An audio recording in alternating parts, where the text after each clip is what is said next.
The new CEO's first official act was ordering a $15,000 espresso machine for his suite. His second was mistaking me for the intern. Marcus stepped off the elevator on a Tuesday morning, bringing a cloud of expensive cologne and an air of absolute disdain into the Vanguard logistics office. I was 38, a senior systems coordinator who had spent 12 years building the company's back-end routing software from scratch. But I was standing by the reception desk, fixing a jammed paper tray for the front desk staff, when Marcus walked in. He didn't bother looking at my face. He looked at my plain beige cardigan and the toner smudge on my thumb. "You hush," Marcus snapped, pointing a manicured finger. "Double shot, almond milk, 180 degrees, and get someone to carry my boxes from the lobby." I slowly closed the printer tray.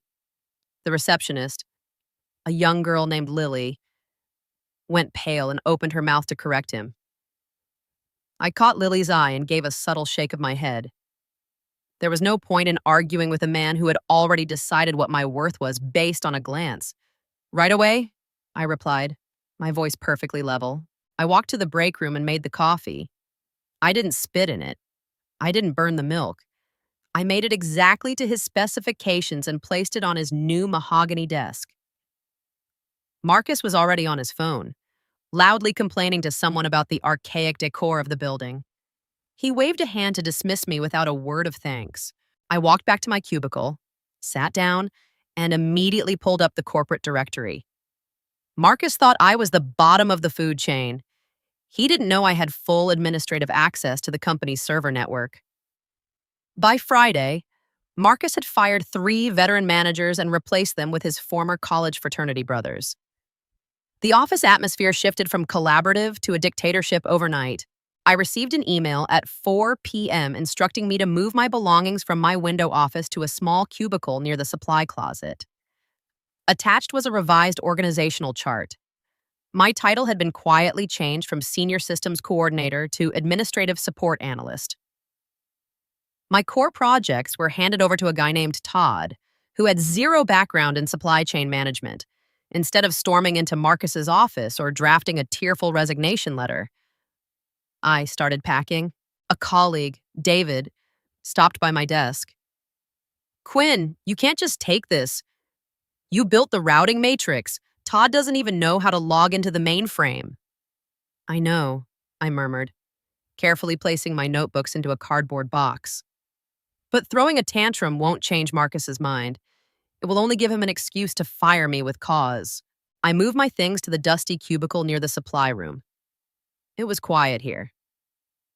Nobody bothered looking in this direction. Once my computer was set up, I bypassed the new security protocols Todd had haphazardly installed. I created a secure but encrypted backup of 12 years of my work, along with every original contract the late founder had signed. Then, I noticed something strange in the server logs. Marcus's new executive team had authorized a series of rapid payments to a vendor named Apex Consulting. I searched our database. Apex had no service history with us. They didn't even have a functioning website. Marcus wasn't just arrogant. He was careless. And I was in the perfect position to watch him work. A week later, Marcus summoned me to the main conference room. He was sitting with Todd, reviewing the quarterly projections. "Quinn, make copies of this brief," Marcus ordered, sliding a folder across the table. "And order lunch, sushi. Make sure it's from that place downtown, not the cheap one." I picked up the folder. "I'll handle it." While making copies, I quickly scanned the documents. It was a proposal to sell off Vanguard's regional warehouses to a private equity firm at a fraction of their market value. The company would then lease the warehouses back at exorbitant rates. It was a classic corporate strip mining operation. Vanguard would go bankrupt in 2 years, but Marcus and his friends would walk away with millions in bonuses from the sale. I finished the copies, ordered the sushi, and returned to my desk. I pulled up my personal phone and called a corporate attorney I had known for years. "Hey, Sarah, it's Quinn," I said softly, watching the hallway. "I need you to look into an LLC called Apex Consulting, and I need to review Vanguard's original bylaws regarding emergency shareholder meetings. Are you finally making your move? Sarah asked. He's planning to liquidate the assets, I replied. I need everything structured and legally bulletproof by the end of the month. I hung up. Marcus strolled past my cubicle, his expensive leather shoes clicking on the linoleum. He paused, looking down at me. Did you place that order, intern? Yes, Marcus, I said calmly. It's on its way. He smirked and walked away. He thought he was playing a game of chess against a pawn. He had no idea I already controlled the board. Vanguard Logistics wasn't fully publicly traded. The late founder, Mr. Henderson, had distributed 40% of the company's shares to his earliest employees, keeping 60% for the executive trust. Over the years, hello, dear viewers of Her Fear, we received the notice that YouTube had disabled monetization for our channel. Since then, we have no longer had any income from YouTube. While producing each video still requires a great deal of work and expenses, such as script writing, editing, publishing content, and maintaining our team. However, to continue keeping this channel alive, we truly need your support. You can support us through the Ko-fi link placed in the video description, pinned comment, and community tab. Any support, no matter how small, means so much to us. Thank you sincerely to everyone who has continued to stay with and support Her Fear. The trust had been diluted, and Marcus's board currently controlled just 35%. The remaining shares were scattered among retired truck drivers, former warehouse managers, and old administrative staff. People Marcus never bothered to look up. People who knew me, I took 2 days of personal leave. I drove out to the suburbs and visited a man named Earl, who used to run the night shift operations. Earl was sitting on his porch, holding a mug of black coffee. Quinn, Earl smiled warmly. Heard things are getting ugly at the old building. They are, Earl. I sat down next to him. I didn't sugarcoat it. I explained Marcus's plan to sell the warehouses, which would bankrupt the pension fund Earl and hundreds of others relied on. Earl frowned, his weathered face hardening. What do you need me to do? I pulled a stack of legal documents from my bag. I need you to sign over your shareholder proxy voting rights to me, and I need you to call the rest of the old crew. Marcus thinks these shares are dormant. He thinks he only needs the board's approval to push the sale. Earl took the pen without hesitation. He never respected the people who built the foundation. You go get him. Quinn. Over the next 48 hours, I drove across the state. I collected signatures, notarized forms, and legally bound proxy agreements. I didn't argue with Marcus at the office. I simply smiled, fetched his coffee, and spent my evenings quietly gathering the keys to his kingdom. Back at the office, the atmosphere was suffocating. Todd had managed to crash the routing server twice in 1 week, causing massive delays in shipments. Marcus blamed the outdated technology and used the crisis as leverage to push the warehouse sale faster. He scheduled an emergency board meeting for the following Friday. The agenda was simple: a final vote on the liquidation of the regional assets. I was at my small desk when Marcus dropped a stack of papers in front of me. Collate these 50 copies, bind them, he instructed, and clear your schedule for Friday morning. I need someone in the room to manage the projector and keep the coffee hot. Don't mess it up. I'll have it ready, I said. I waited until he returned to his office before reading the packet. It was the final contract with the private equity firm. Once the board voted yes, the deal would be locked. The company would be hollowed out. I scanned the document and sent it to my lawyer via a secure server. 10 minutes later, Sarah called. We have the numbers. Quinn? Sarah confirmed. With the proxies you gathered, you control 52% of the voting shares. Under the original corporate charter, a majority shareholder can unilaterally override the board and force an immediate change in executive leadership. File the notices with the SEC. I instructed, but set the public disclosure delay for the maximum allowed time. I don't want him getting an alert until Friday morning. It's done, she replied. I spent the rest of the afternoon calmly binding Marcus's 50 packets. I even made sure the covers were perfectly aligned. Wednesday morning, Todd walked up to my cubicle. He looked stressed, dark circles under his eyes. "Hey, Quinn," he mumbled, refusing to make eye contact. "Marcus wants me to present the data analysis for the liquidation on Friday. The numbers aren't lining up. The regional managers are complaining about the sudden lease hikes." "That sounds difficult." "Yes," I replied, typing steadily on my keyboard.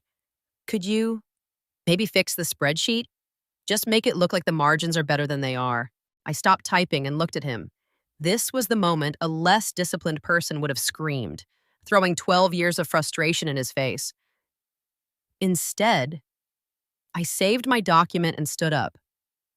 "Todd, altering financial projections to mislead the board is corporate fraud," I stated clearly, keeping my volume low but firm.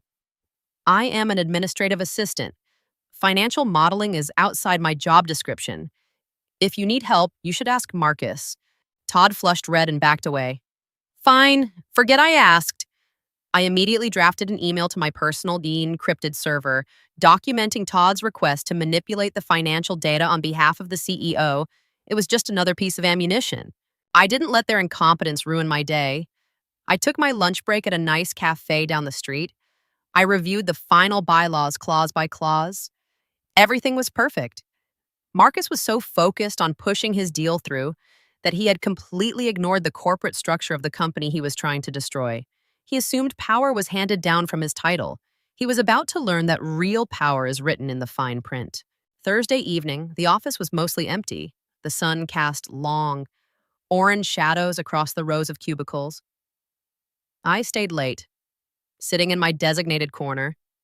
I opened the bottom drawer of my desk and pulled out a plain manila folder.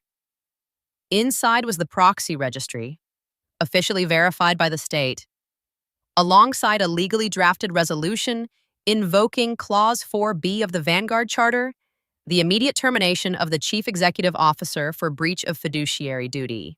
My phone buzzed. It was Marcus. "Quinn, I need the caterers here by 8 a.m. sharp tomorrow, and make sure the projector is calibrated. This meeting is going to secure my legacy." "Everything is arranged, Marcus," I replied. "Good. Don't be late. And wear something professional for once, that we have guests from the equity firm."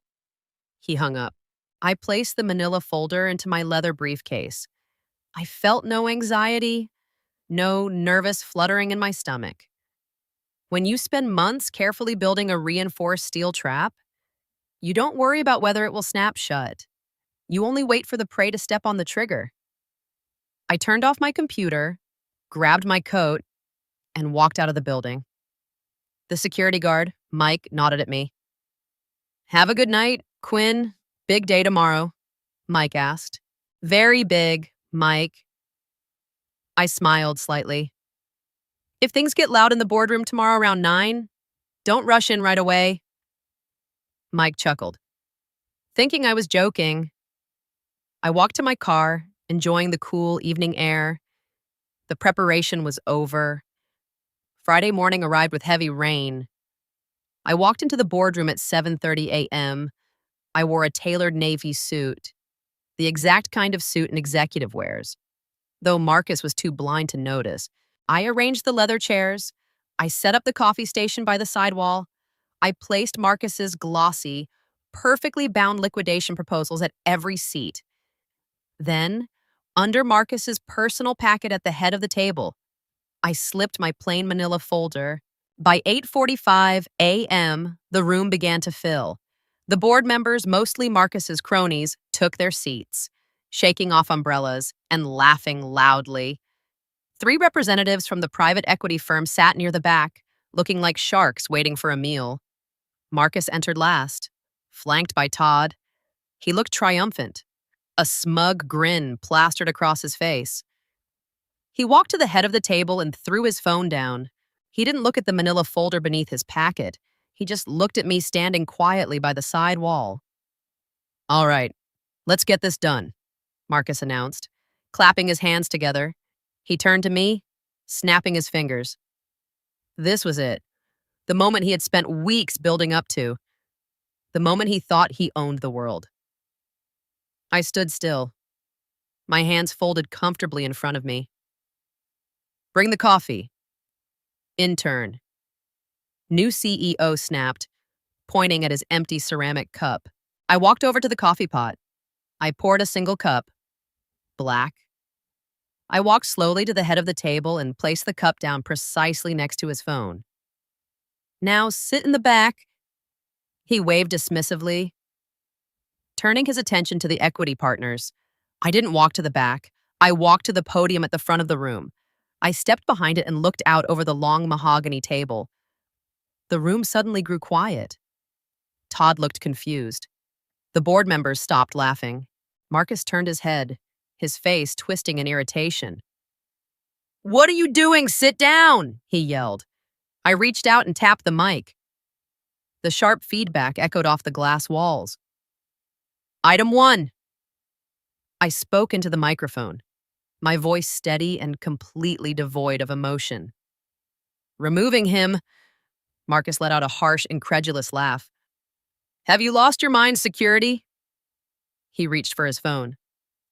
I wouldn't, I said. Check the manila folder under your packet. Marcus, he paused, then yanked the folder out. He flipped it open. His eyes scanned the first page, and the smug grin vanished, replaced by an ashen pallor.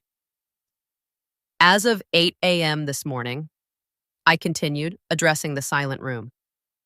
I am the legally registered proxy holder for 52% of Vanguard Logistics voting shares, under Clause 4B of the corporate charter. I have called an immediate emergency shareholder meeting. The board is temporarily suspended. This is fraud. Marcus slammed his fist on the table. You're a glorified secretary. I am the majority voice of this company, I corrected, staring right through him. And I have drafted a resolution terminating your employment immediately, without severance, citing gross fiduciary negligence and attempted fraud. I looked at the equity partners. The liquidation deal is permanently canceled. You can leave now. Marcus tried to fight it. He shouted. He threatened lawsuits. He even tried to appeal to the board. But his board had no power. And the lawyers I brought into the room 5 minutes later made it clear that his career was effectively over. We had the server logs of his fake vendor payments. If he pushed back, he would face criminal embezzlement charges. By 10 a.m., Mike the security guard was escorting Marcus out of the building. He carried a small, cardboard box, his expensive shoes squeaking on the wet pavement outside. Todd resigned before noon. I didn't celebrate loudly. I simply moved into the corner office that used to belong to Mr. Van Henderson. I spent the afternoon reversing the lease agreements and reinstating the veterans Marcus had fired. 2 weeks later, the company was stabilizing. I hired a competent, experienced operations director to take over the daily management, stepping into the role of permanent board chair. One afternoon, I walked into the break room to get a glass of water. A new junior analyst was struggling with the coffee machine. He looked terrified when he saw me. I'm sorry, Miss Quinn, he stammered. I don't know how to work this thing. I walked over, pressed the right sequence of buttons, and the machine whirred to life. It's tricky, I said calmly. Just take your time and learn how it works. Understanding the machinery is the most important part of the job. I took my water and walked back to my office. I didn't need to yell, and I didn't need to prove myself to anyone.